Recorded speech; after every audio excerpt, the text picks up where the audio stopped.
Udah boleh besar talangan nanti kita tu main asal nikah kamburaki na video FM mena muitoka ni ena mutaka binaka ni kuwa. Wari ni binaka boleh besar talanga wekem ni na boleh tabi tu wana ndau boleh tabi mai ena kena dorunga di serikali na maki na nondarui wasininga una ni vakatawa. Kena dingo mirawa en mataka ni kuwa binaka tabi boleh besar chobesa na mutambo na serikali nga ni ngarabi tabi ena mataka ni kuwa. Au baga saraba na wasa-wasa kaumani rei da indona wanga. Toka rabita indona mbamba kena itukuni ni walnikana.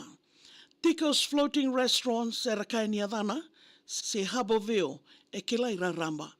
Ndoi kai mana veia sana all seafood foods era ndau tali taka.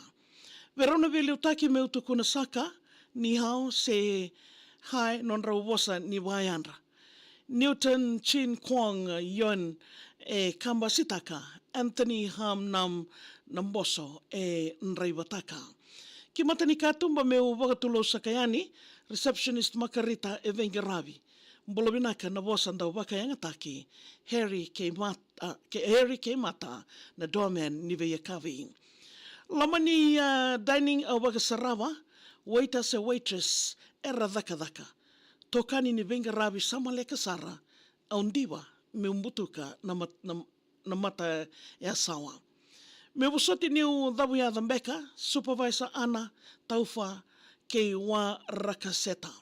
Chimilai Rudi Lia ke simeli wakarewa, sombo kalara na marama aundau mateda.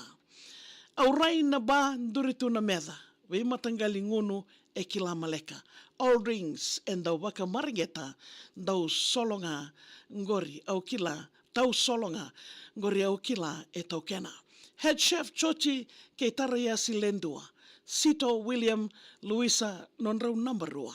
Laisa Ron o Sam e ngone nduandua. Dhangini dhaka e tosotunga waka malua.